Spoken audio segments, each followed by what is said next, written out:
और केंद्रीय स्वास्थ्य मंत्री जेपी नड्डा का बिहार दौरा कई मायनों में खास माना जा रहा है। नड्डा ने जहां बिहार को करोड़ों की स्वास्थ्य योजनाओं की सौगात दी, तो वहीं बीजेपी कार्यकर्ताओं को एक बड़ा टास्क भी दिया। नड्डा के दौरे से बिहार को क्या कुछ मिला और सियासी तौर पर बीजेपी की रणनीति क्या रही, इससे जुड़ी ये रिपोर्ट देखिए।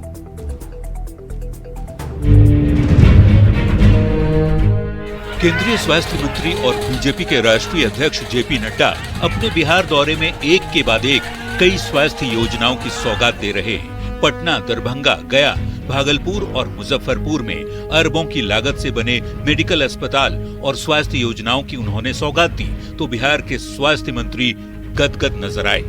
लगभग 1800 करोड़ रुपए की योजनाओं के उद्घाटन और शिलान्यास हुए हैं। मतलब नए अस्पताल भवन बने हैं, उपकरण लगे हैं और उन संस्थानों में आम और गरीब आदमी को सहज सुलभ तरीके से बेहतर स्वास्थ्य सेवाएं मिलेंगी। बिहार दौरे में अपने विभाग की ओर से सौगात देने के साथ ही नड्डा चुनावी रणनीति पर मंथन करते भी दिखे। पटना में जेपी नड्डा ने बीजेपी दफ्तर में नेताओं और कार्यकर्ताओं के साथ बैठक की। बीजेपी सदस्यता अभियान समिति के लोगों से फीडबैक लिया और 1.5 करोड़ सदस्य हासिल करने का निर्देश भी कार्यकर्ताओं को दिया।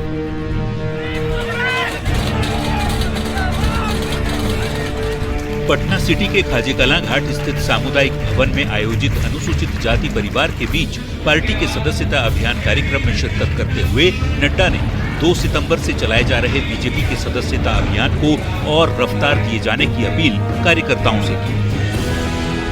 दलित की पार्टी है, किसान की पार्टी है, युवाओं की पार्टी है, महिला सशक्तिकरण की पार्टी है, महिलाओं को ताकत देने वाली पार्टी है। बताइए ऐसे पार्टी के साथ जुड़ना चाहिए कि नहीं जुड़ना चाहिए? ये संगठन महापर्व 2024 मनाया जा रहा है और भारतीय जनता पार्टी के कार्यकर्ता और सभी पदाधिकारी बूथ स्तर तक पर एक एक मतदाता के घर जाकर घर को खटखटाएंगे और उनको सदस्य बनाएंगे। बीजेपी के राष्ट्रीय अध्यक्ष जेपी नड्डा अपने बिहार दौरे में बेहद सक्रिय नजर आए। विकास योजनाओं की सौगात के साथ ही पार्टी संगठन पर जोर दिया। यही नहीं, इस दौरान नड्डा दलितों के साथ बैठकर चाय की चुस्की लेते भी नजर आए। बिहार में अगले साल विधानसभा का चुनाव है। ऐसे में नड्डा अपनी रणनीति से विरोधियों को साधने में कोई कोर कसर छोड़ना नहीं चाहते। Bureau report, news 18। मुजफ्फरपुर पहुंचे केंद्रीय स्वास्थ्य मंत्री जेपी नड्डा ने एसकेएमसीएच परिसर स्थित होमी भाभा कैंसर संस्थान के रेडियोथेरेपी विभाग के भवन का उद्घाटन किया। इसके बाद सुपर स्पेशलिटी अस्पताल का भी उद्घाटन हुआ।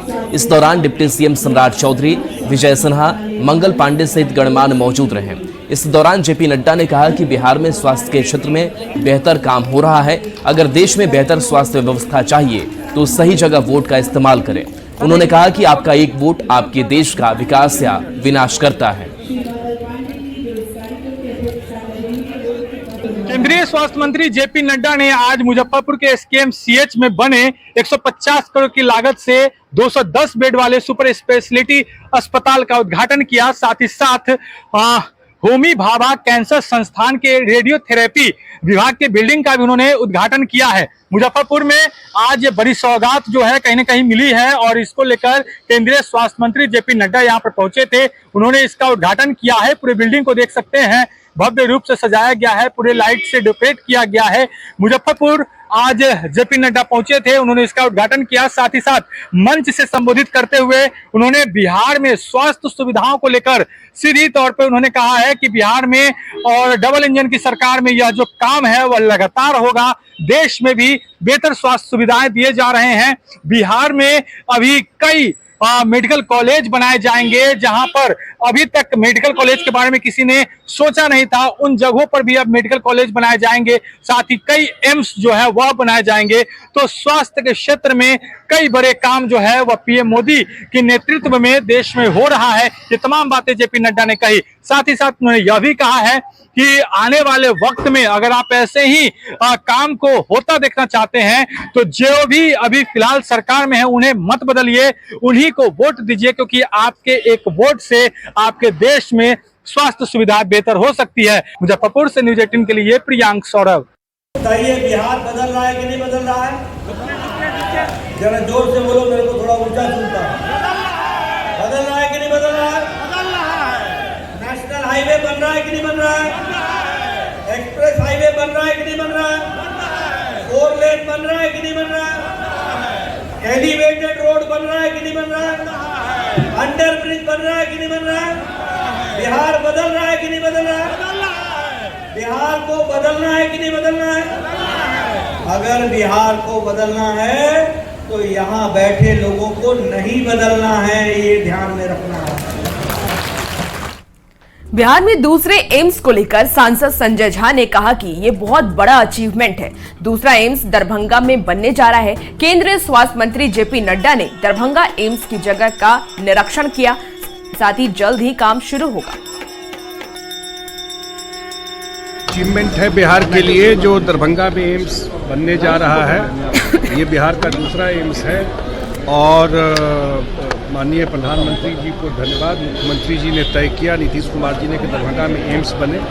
आज केंद्रीय मंत्री जेपी नड्डा जी गए थे और जगह का भी इंस्पेक्शन किया जहां बनना है और कंसेंट भी हो गया है और जल्द ही उस पर काम शुरू हो जाएगा। मेरे ख्याल से उत्तर बिहार नेपाल के लिए एक बहुत बड़ा अचीवमेंट दरभंगा एम्स बनने से होगा।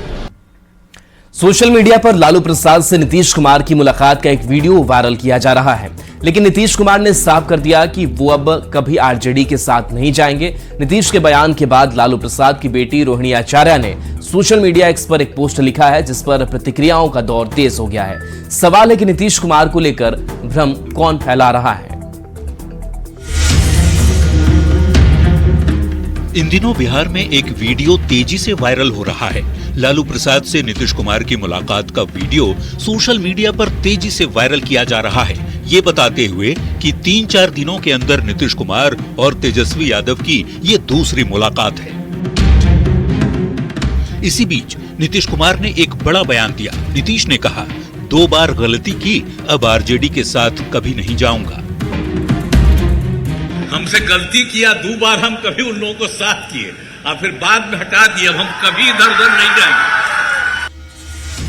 अगले ही दिन आरजेडी अध्यक्ष लालू प्रसाद की सिंगापुर में रहने वाली बेटी रोहिणी आचार्य ने सोशल मीडिया एक्स पर पोस्ट कर लिखा, कल तीज के दिन किसी ने फिर से झूठी कसम खाई, अब कहीं नहीं जाएंगे, तेरे नाम का ही सिंदूर लगाएंगे, तेरे साथ ही निभाएंगे, कौन विश्वास करेगा, जो करेगा वो धोखा खाएगा। रोहिणी आचार्य का पोस्ट आते ही फिर प्रतिक्रियाओं का दौर तेज हो गया।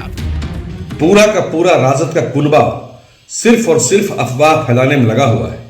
नीतीश जी और लालू जी की मुलाकात का 2 साल पुराना वीडियो ये लोग जानबूझकर प्रोपेगेंडा फैलाने के लिए सोशल मीडिया पर वायरल कर रहे हैं। आरजेडी के लोग भ्रम पैदा करना चाहते हैं, जबकि आपको जानकारी होगी कि जब इंडिया गठबंधन में नीतीश जी थे, इनके साथ आरजेडी के द्वारा काफी अपमान हुआ था। उस बात को भी नीतीश जी भूले नहीं। अब जेल प्रवास होगा, कब मुकदमे में पेशी होगी, यह आपके लिए महत्वपूर्ण है। गठबंधन में करार है, दरार नहीं।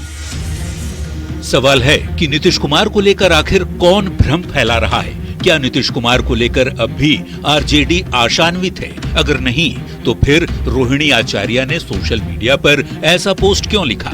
हालांकि नीतीश कुमार ने अपनी स्थिति पूरी तरह साफ कर दी है, कोई किसी तरह के मुगालते में ना रहे। हमसे गलती किया, 2 बार हम कभी उन लोगों को साथ किए और फिर बाद में हटा दिए, हम कभी इधर उधर नहीं जाएंगे।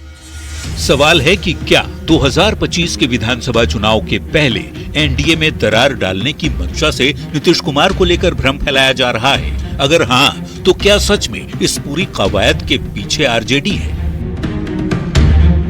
न्यूज़ 18 के लिए पटना से शैलेंद्र कुमार और दिल्ली से अमितेश सिंह के साथ ब्यूरो रिपोर्ट।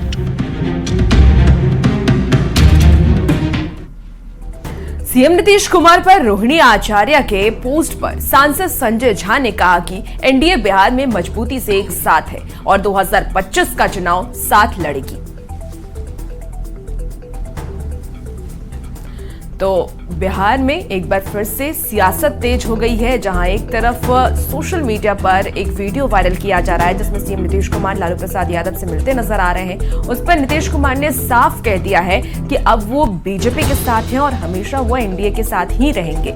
इस पर अब रोहिणी आचार्य ने एक्स पर एक बार फिर से सीएम नीतीश कुमार पर हमला बोला और उन्होंने कहा कि एक बार तीज पे किसी ने झूठी कसम खाई है, जिस पर अब सियासत तेज है और सांसद संजय झा ने भी इस पर पलटवार किया है।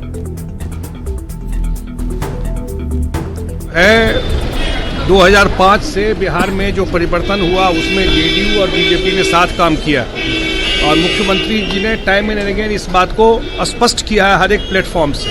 हम लोग मजबूती से एक साथ हैं और 2025 का चुनाव एनडीए भाजपा जदयू एक साथ लड़ेगी। शेखपुरा के बरबीघा में बीजेपी सांसद विवेक ठाकुर ने कांग्रेस नेता राहुल गांधी पर निशाना साधा। उन्होंने कहा कि राहुल गांधी की मानसिकता आज भी पुरानी है। जम्मू कश्मीर में विकास हो रहा है, लेकिन राहुल गांधी अंदर बाहर की बात करके देश के अंदर अलगाव पैदा करना चाहते हैं। लेकिन बीजेपी के नेता और प्रधानमंत्री नरेंद्र मोदी राष्ट्रवाद और देश की एकता के लिए काम कर रहे हैं। राहुल गांधी कश्मीर में अपना संबोधन में बोले कि बाहर के लोग आके कश्मीर में काम कर रहे हैं। अभी भी वही मानसिकता है। कश्मीर भारत का अभिन्न हिस्सा था, है, अब पूरी तरह हो चुका है, लेकिन इसको अपने वक्तव्यों में अभी भी न डालते हुए अगर वहाँ पे काम हो रहा है, कोई रोड बन रहा है, कोई कुछ हो रहा है, अगर हैदराबाद का आदमी बना रहा है तो वो बाहर का आदमी है। तो इससे दुखद और कुछ हो नहीं सकता है देश के लिए। मुंगेर पहुंचे बीजेपी नेता सह राज्यसभा सांसद भीम सिंह ने सर्किट हाउस में चंद्रवंशी समाज के साथ बैठक की। बैठक में 22 सितंबर को चंद्रवंशी चेतना मंच के 25वें स्थापना दिवस को लेकर चर्चा की गई। सांसद भीम सिंह ने यह कहा कि यह सम्मेलन किसी जाति, धर्म या पार्टी के खिलाफ नहीं है। उन्होंने ये भी कहा, हमने नारा दिया है कि ज्ञान के लिए पढ़ो और अधिकार के लिए लड़ो।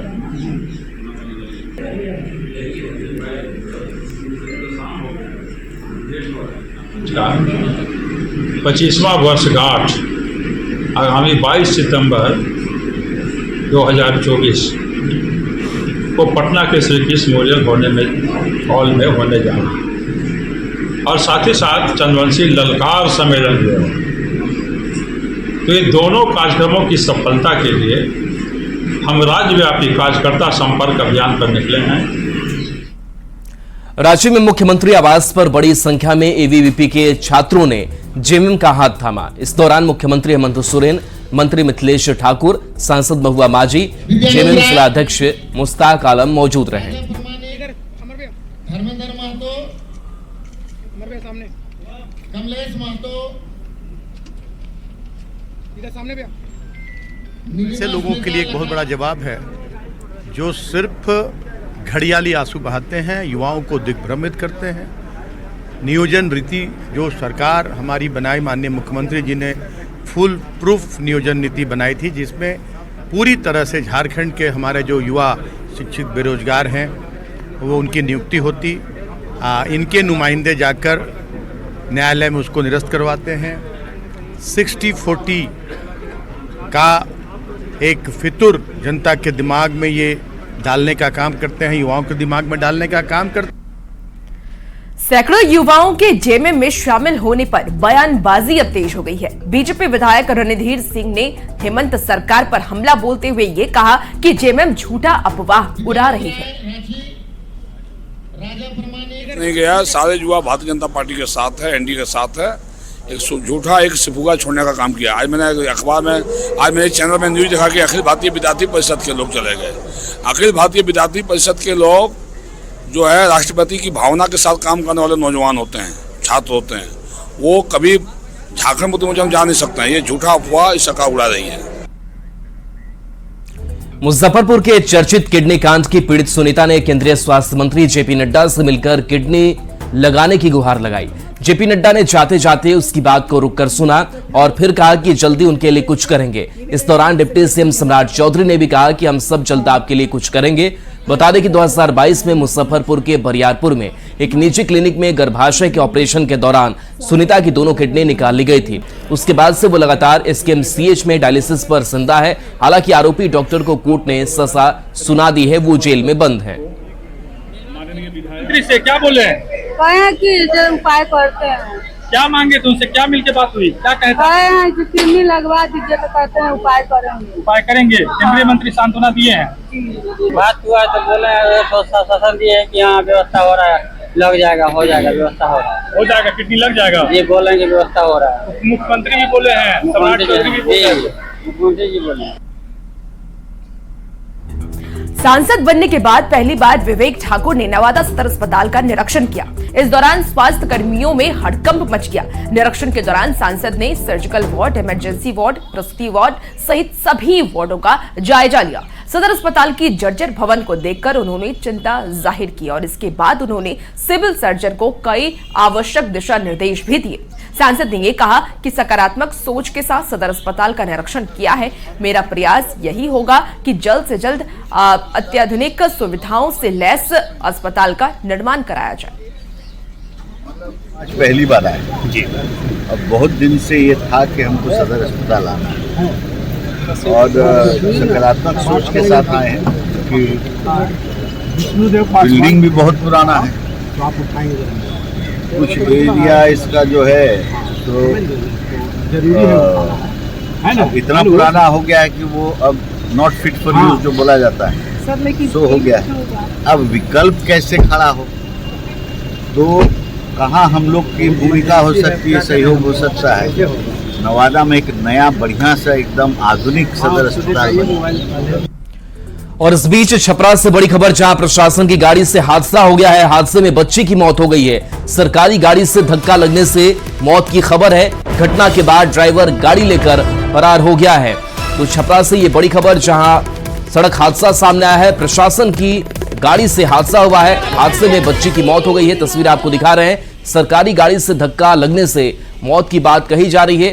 पुलिस मामले की छानबीन भी कर रही है। घटना के बाद ड्राइवर गाड़ी लेकर फरार बताया जा रहा है। तो ये वो गाड़ी है, प्रशासनिक गाड़ी बताई जा रही है। ड्राइवर मौके से फरार हो गया। घटना के बाद से चीख पुकार का माहौल और पुलिस मामले की तफ्तीश करने में जुटी हुई है। हादसे में 5 साल की बच्ची थी जिसकी मौत हो गई है। बताया जा रहा है कि सरकारी गाड़ी है, जो तस्वीर आप देख पा रहे हैं, और इसी गाड़ी से धक्का लगा और 5 साल की बच्ची की मौत हो गई। इस हादसे के बाद से गाड़ी का ड्राइवर मौके से फरार हो गया। पुलिस उससे ड्राइवर तक पहुंचने की भी कोशिश कर रही है। तो छपरा से यह खबर है, वहां की तस्वीर, जहां पर इस हादसे के बाद से परिवार में मातम है और पुलिस भी मौके पर पहुंची है।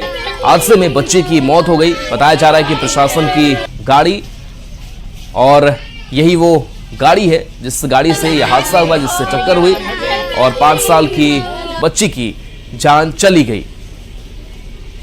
तो घटना के बाद से ड्राइवर गाड़ी लेकर के फरार बताया जा रहा है। उस तक पहुंचने की कोशिश की जा रही है। संतोष, न्यूज़ 18 संवाददाता जुड़ गए हैं। संतोष, प्रशासनिक गाड़ी बताई जा रही है, किसकी ये गाड़ी थी, कौन कौन से लोग सवार थे उसमें? जी देखिए, सिवान के एक ट्रेनी IAS है जो कि जा रही थी पटना से सिवान के तरफ जा रही थी। उसी बीच में ये अवतार नगर का संठा गांव है जहाँ पे ये हादसा हुआ। एक बच्ची अचानक गाड़ी के सामने आ गई जिससे उसकी मौत हो गई। उसके बाद लोगों ने काफी हंगामा किया वहाँ पे।